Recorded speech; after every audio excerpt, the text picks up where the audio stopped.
Alhamdulillah Rabbil Alameen Wassalatu wassalamu ala rasulihi khatamin nabiyyin wa ala alihi tayyibin wa ashabihi tahirin wal mu'minin wal muslimin kullihim ajma'in. Amma ba'd, faqad qala Allah subhanahu wa ta'ala fi kalamihi al-qadim wa fil furqanil hamid. Ba'da a'udhu billahi minash shaitanir rajim. Bismillahir rahmanir rahim. وسيق الذين اتقوا ربهم إلى الجنة زمرا حتى إذا جاءوها وفتحت أبوابها صدق الله العلي العظيم. கண்ணியத்திற்கும் மரியாதைக்கும் உரிய அல்லாஹ்வின் நல்லடியார்களே, இஸ்லாமியர்களாக இருக்கக்கூடிய நாம் அல்லாஹ் ரப்பல் ஆலமீன் நமக்காக ஏற்படுத்தி வைத்திருக்கக்கூடிய சுவர்க்கத்திற்கு செல்ல வேண்டும் என்று விரும்பக்கூடியவர்களாக இருக்கிறோம். நம்மிலே ஒவ்வொருவரையும் கேட்டால் சுவர்க்கம்தான் செல்ல வேண்டும் என்று சொல்லுவோம். ஆனால் சுவர்க்கத்தை நாம் நேசிக்கக்கூடியவர்களாக இருக்கும் பட்சத்தில் சுவர்க்கம் சிலரை நேசிக்கக்கூடியதாக இருக்கிறார். அவர்கள் யார் என்பது பற்றிய சில தகவல்களை நாம் பார்க்க இருக்கிறோம். முதலாவதாக திருக்குர்ஆனிலே அல்லாஹ் ரப்பல் ஆலமீன் சொல்கின்றான், எவர்கள் தங்களுடைய இறைவனுக்கு பயந்து நடந்து கொண்டிருக்கின்றார்களோ அவர்கள் அந்நாளில் கூட்டம் கூட்டமாக சொர்க்கத்தின் பக்கம் அழைத்து வரப்படுவார்கள். அதன் சமீபமாக அவர்கள் வரும் சமயத்திலே அந்த சொர்க்கத்தினுடைய வாயில்கள் திறக்கப்பட்டு அதனுடைய காவலர்கள் அவர்களை நோக்கி, உங்கள் மீது சலாம் உண்டாகட்டுமாக, நீங்கள் பாக்கியவான்களாகிவிட்டீர்கள், நீங்கள் இதில் நுழைந்து விடுங்கள், என்றென்றும் இதிலே தங்கிவிடுங்கள் என்று கூறுவார்கள் என்பதாக அல்லாஹ் ரப்பல் ஆலமீன் இந்த வசனத்திலே சொல்கின்றார். பெருமானார் ஸல்லல்லாஹு அலைஹி வஸல்லம் அவர்கள் சொன்னார்கள், அல் ஜன்னத்து முஸ்தாகத்துன் இலா அர்பாத்தி நஃபரின், 4 கூட்டத்தாரின் மீது 4 நபர்களை சுவர்க்கம் விரும்பக்கூடியதாக இருக்கிறது, ஆசைப்படக்கூடியதாக இருக்கிறது. அதிலே முதலாவது நபர் தாலில் குர்ஆன், குர்ஆனை ஓதக்கூடியவர். இரண்டாவது ஹாஃபிதில் லிசான், நாவை பேணி பாதுகாக்கக்கூடியவர். மூன்றாவது முத்இமில் ஜிஆன், பசித்தவருக்கு உணவளிக்கக்கூடியவர். நான்காவது வஸ்ஸாயிமீன ஃபீ ஷஹ்ரி ரமலான், ரமலான் மாதத்திலே நோன்பு நோக்கக்கூடியவர். இந்த 4 விதமான நபர்களை சொர்க்கம் ஆசைப்படுகிறது என்று பெருமானார் ஸல்லல்லாஹு அலைஹி வஸல்லம் அவர்கள் நமக்கு சொல்லித் தருகின்றார்கள். இந்த ஹதீஸிலே உலகத்தின் ஒன்றிற்கும் பயனில்லாத யார் யாருடைய நேசத்திற்காகவோ நாம் இயங்குகின்றோம். ஆனால் உண்மையில் நேசம் என்பது அல்லாஹ் நேசிக்கக்கூடிய மனிதர்களாக, நபி ஸல்லல்லாஹு அலைஹி வஸல்லம் அவர்களின் நேசத்திற்குறித்தான மனிதர்களாக, நல்லோர்களின் நேசத்திற்குறித்தான மனிதர்களாக, சொர்க்கத்தினுடைய நேசத்திற்குறித்தான மனிதர்களாக நாம் வாழ வேண்டும். மேற்கூறப்பட்ட வசனமும் நபிமொழியும் நமக்கு உணர்த்தக்கூடிய செய்தி, சொர்க்கம் நேசிக்கிற மனிதர்களாக நாம் மாற வேண்டும் என்பதுதான். 4 நபர்களை சுவனம் ஆசைப்படுகிறது என்று பெருமானார் ஸல்லல்லாஹு அலைஹி வஸல்லம் அவர்கள் 4 நபர்களை மேற்கோள் காட்டியிருக்கின்றார்கள். முதலாவது நபர் குர்ஆனை ஓதக்கூடிய நபராக இருக்கிறார். ஒரு காலம் இருந்தது, வீட்டிலே எல்லா நபர்களும் குர்ஆன் ஓத தெரிந்தவர்களாக இருந்தார்கள். இன்றைக்கு ஒருவருக்கு குர்ஆன் ஓத தெரிந்திருப்பதே மிகப்பெரிய விஷயமாக இருக்கிறது என்பதை நாம் யோசித்து பார்க்க வேண்டும். அல்லாஹ் தஆலா பாதுகாக்க வேண்டும். இந்த ஹதீஸிலிருந்து நாம் புரிந்து கொள்ள வேண்டிய இன்னொரு செய்தி, திருக்குர்ஆனை மனனம் செய்த ஹாஃபிதுகளை நாம் கண்ணியப்படுத்த வேண்டும். ரமலானிலே தராவீஹ் தொழுகையிலே முழு குர்ஆனையும் ஓதப்படுகிறது. இன்றைக்கு நம்மில் எத்தனை நபர்கள் தராவீஹ் தொழுகையிலே கலந்து கொள்கிறோம், எத்தனை நபர்கள் தராவீஹிலே கலந்து முழுமையாக அந்த குர்ஆனை கேட்கிறோம் என்பதை நாம் சிந்தனையில் கொள்ள வேண்டும். தராவீஹ் தொழுகை நடக்கும் பொழுது கூட பள்ளிவாசல் வளாகத்திலேயே வெளியிலே அமர்ந்து வீண் பேச்சுக்களை பேசக்கூடியவர்களாக இன்றைக்கு நாம் இருக்கிறோமே, இது மிகப்பெரிய ஆபத்தான செய்தி.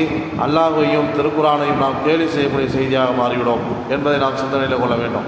வல் குர்ஆன் ஹுஜ்ஜத்துல் லக்க அவ் அலைக்க, அல் குர்ஆன் என்பது உனக்கு சாதகமானது அல்லது பாதகமானது என்கிற இந்த நபிமொழியை நாம் சிந்திக்க வேண்டும்.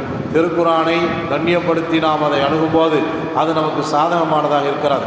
அதே திருக்குரானை அவமதித்து நாம் வாழும்போது அது பாதகமானதாக மாறிவிடுகிறது. பள்ளிவாசலிலே தராவீஹ் தொழுகை நடக்கும்போது திருக்குரானை தொழுகையிலே கலந்து கொண்டு கேட்பது தான் ஆக உசிதமானது. அதை விடுத்து வெளியிலே அமர்ந்து வீண்பேச்சுகள் பேசி அந்த திருக்குரானை அவமதிப்பது என்பது ஆக கொடுமையான விஷயம். அது நமக்கு மிகப்பெரிய தண்டனை தரக்கூடிய விஷயம். இது பற்றிய சிந்தனை நமக்கு வேண்டும். இதில் நாம் எந்த ஒரு சமரசமும் ஏற்படுத்தி கொள்ள முடியாது.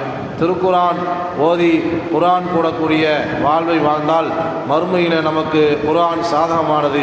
அது இல்லாமல் கால்போன போக்கிலே நம்முடைய தாந்தோண்டித்தனமாக நம்முடைய வாழ்க்கையை நாம் வாழ்ந்தோமையானால் நாளை மறுமையிலே திருக்குரானுடைய உதவி நமக்கு கிடைக்காது. அதாவது குரான் நமக்கு பாதகமாக ஆகிவிடும். அல்லாஹ் தஆலா பாதுகாக்க வேண்டும். குரானுடையவர்கள் தான் சிறந்தவர்கள் என்று பெருமானார் ஸல்லல்லாஹு அலைஹி வஸல்லம் அவர்கள் ஹதீஸில் சொல்லியிருக்கின்றார்கள். கைருக்கும் அந்த அல்லமல் குரான வா அல்லமஹோ, திருக்குரானை யார் தானும் கற்று பிறருக்கும் கற்றுக் கொடுக்கிறாரோ அவர்தான் உங்களில் சிறந்தவர் என்று பெருமானார் ஸல்லல்லாஹு அலைஹி வஸல்லம் அவர் சொன்ன இந்த ஹதீஸ் அஹ்மது ஷரீஃபிலே பதிவு செய்யப்பட்டிருக்கிறது. பிறருக்கு கற்றுத்தருவதற்காக உலமாக்களை அல்லாஹ் ரப்பல் ஆலமீன் நமக்கு வழங்கியிருக்கின்றான். ஆனால் அந்த உலமாக்களிடத்தில் சென்று நாம் எத்தனை நபர்கள் திருக்குரானை கற்றுக்கொள்வதற்காக ஆசைப்படுகிறோம்? நம்முடைய சந்ததிகளிலே திருக்குரானை கற்றுக்கொள்வதற்காக எவ்வளவு காலம் நாம் அவர்களுக்காக ஒதுக்குகிறோம் என்பதையெல்லாம் நாம் சிந்தனையிலே கொள்ள வேண்டும்.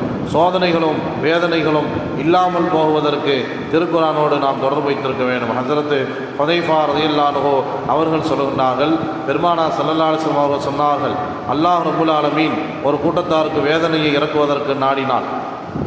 அந்த கூட்டத்திலே அரபு மதரசாவில் இருக்கக்கூடிய ஒரு சிறுவன் அல்ஹம்துலில்லாஹி ரப்பில் ஆலமீன் என்கிற ஒரு ஆயத்தை ஓதினான். இந்த சிறுவனின் குரலை கேட்ட அல்லாஹ் தஆலா அந்த கூட்டத்தாரிடம் இருந்து 40 வருடங்கள் வேதனையை இல்லாமலாக்கிவிட்டான், உயர்த்தி கொண்டான் என்ற இந்த ஹதீஸை தஃப்சீர் கபீரிலே பதிவு செய்யப்படுகிறது. சோதனைகளும் வேதனைகளும் இல்லாமல் போவதற்கு நம் வீட்டில் இருக்கக்கூடிய சின்னஞ்சிறு குழந்தைகள் குர்ஆனை கையில் எடுப்பது மிகவும் முக்கியமானது என்பதை நாம் சிந்தனையிலே கொள்ள வேண்டும். இரண்டாவது நபர் நாவை பாதுகாக்கக்கூடியவர். பேச்சிலே நாகரிகத்தோடு நாணயத்தோடு பேச வேண்டும். அதுதான் நாவை பாதுகாப்பது என்று அர்த்தமாக இருக்கிறது. பெருமானார் ஸல்லல்லாஹு அலைஹி வஸல்லம் சொன்னார்கள், மன்கான யுமினு பில்லாஹி வல் யௌமில் ஆகிரி ஃபல்யகுல் கைரன் அவுலி யஸ்முத் என்று பெருமானார் ஸல்லல்லாஹு அலைஹி வஸல்லம் சொன்னார்கள்.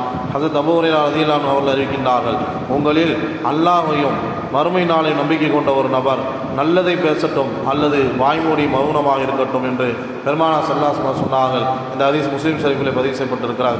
நாவினுடைய விபரீதங்களை நயமாக சுட்டிக்காட்டக்கூடிய இந்த வார்த்தைகளை நாம் சிந்தித்து பார்க்க வேண்டும். நல்லதை பேச வேண்டும், இல்லை என்றால் அமைதியாக இருக்க வேண்டும். ஹஜ்ரத் அபூ ஹுரைரா ரலியல்லாஹு அன்ஹு அவர்கள் சொன்னார்கள், பெருமானார் ஸல்லல்லாஹு அலைஹி வஸல்லம் சொன்னார்கள், ஒரு அடியான் அல்லாஹ்வுடைய பொருத்தத்தோடு அவன் அறியாமலேயே சில வார்த்தைகளை பேசுவான். அதனால் அல்லாஹ் தஆலா அவருடைய அந்தஸ்தை உயர்த்தி விடுவான். மற்றொரு அடியான் அல்லாஹ்வுடைய கோபத்தோடு சில வார்த்தைகளை அவன் அறியாமலேயே பேசுவான். அதனால் நரகத்திலே விழுவான் என்று பெருமானார் ஸல்லல்லாஹு அலைஹி வஸல்லம் சொன்னார்கள். நாம் செய்யக்கூடிய வணக்க வழிபாடுகள் மட்டுமல்லாமல் நாம் பேசக்கூடிய வார்த்தைகள் கூட நம்முடைய மறுமையிலே தங்குமிடத்தை நமக்கானதை தீர்மானிக்கக்கூடியதாக இருக்கிறது. எனவே பேச்சிலே கவனம் வேண்டும், நாணயத்தோடு நாகரிகத்தோடு பேச வேண்டும்.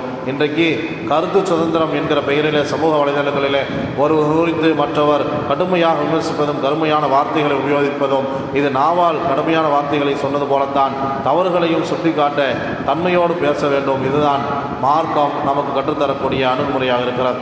பெருமானார் ஹஸரத் அபு ஹையான் ரஹ்மத்துல்லாஹி அலைஹி அவர்கள் சொல்கின்றார்கள், இறைநேசர் ரஃபீ இப்னு ஹைஸம் இடத்திலே அன்னாருடைய மகள் இன்று நான் விளையாடப் போகிறேன் என்று சொல்கிறார். அதற்கு ரஃபீ ரஹ்மத்துல்லாஹி அலைஹி அவர்கள் சொல்கின்றார்கள், என் அருமை மகளே, நீ விளையாட செல், ஆனால் பேசும்போது நல்லதை மட்டும் பேசு என்று அவருடைய குழந்தைக்கு சொல்லி அனுப்புகின்றார்கள். குழந்தைகளை வளர்க்கும் போது கூட அவர்களுக்கு பிடித்த விஷயங்களை செய்யவிட்டு அதற்கு இடையிலே நாசுக்காக நாவை பேணிக்கொள் என்று சொல்லியிருக்கின்றார்கள் என்று சொன்னால் நாம் நம்முடைய குழந்தைகளை வளர்க்கக்கூடிய விஷயத்தில் சிந்திக்க வேண்டும். மூன்றாவது நபராக பெருமானார் ஸல்லல்லாஹு அலைஹி வஸல்லம் சொன்னார்கள், ஹியாருக்கும் மன் அச்சாமத்தாம். நபி ஸல்லல்லாஹு அலைஹி வஸல்லம் சொன்னார்கள், உங்களில் பசித்தவருக்கு உணவளிக்கக்கூடியவர் சிறந்தவர் என்று பெருமானார் ஸல்லல்லாஹு அலைஹி வஸல்லம் சொன்னார்கள். சிறந்தவர்களின் அடையாளங்களில் ஒன்றாக பெருமானார் ஸல்லல்லாஹு அலைஹி வஸல்லம் அவர்கள் பசித்தவருக்கு உணவளிப்பதை குறிப்பிட்டிருக்கின்றார்கள். ஹஜ்ரத் அபூ ஹுரைரா ரலியல்லாஹு அன்ஹு அவர்கள் சொன்னார்கள், பெருமானார் ஸல்லல்லாஹு அலைஹி வஸல்லம் அவரிடத்திலே ஒரு மனிதர் வந்து தன்னுடைய உள்ளம் இறுகி இருப்பதாக முறையிடுகிறார். அதற்கு பெருமானார் ஸல்லல்லாஹு அலைஹி வஸல்லம் அவர்கள், நீ உன்னுடைய உள்ளத்தை மென்மையாக்க நாடினால் ஏழைக்கு உணவு கொடு, அனாதையை அரவணைத்துக் கொள் என்று சொன்னார்கள். இந்த ஹதீஸ் அஹ்மது ஷரீஃபிலே பதிவு செய்யப்பட்டிருக்கிறார். இரக்க சிந்தனை, மென்மை குணம் உள்ளவர்களாக நாம் இருக்க நபி ஸல்லல்லாஹு அலைஹி வஸல்லம் அவர்கள் சொன்ன வார்த்தைகள் பசித்தவருக்கு உணவு கொடுங்கள் என்பதுதான். நான்காவதாக நபி ஸல்லல்லாஹு அலைஹி வஸல்லம் சொன்னது, ரமலானுடைய மாதத்திலே நோன்பு வைப்பவர் சுருங்க சொல்ல வேண்டும் என்று சொன்னால், யார் யாருக்காகவோ எதையோ நாம் தியாகம் செய்து கொண்டிருக்கிறோம். உண்மையிலேயே நோன்பு என்பது அல்லாஹ்விற்காக நாம் பசியோடு இருக்கிறேன் என்பதுதான் எவ்வளவு கண்ணியமான விஷயம். அல்லாஹ் நம்முடைய நோன்புகளையும் தொழுகைகளையும் ஏற்றுக்கொள்வானாக. நம்மை மேற்சொன்ன இந்த 4 கூட்டத்திலே 4 கூட்டத்தார்களிலும் நம்மை சேர்ப்பானாக. அவாஹிரு தஅவானா அல்ஹம்துலில்லாஹி ரப்பில் ஆலமீன். அஸ்ஸலாமு அலைக்கும் வரஹ்மத்துல்லாஹி வபரகாத்துஹு.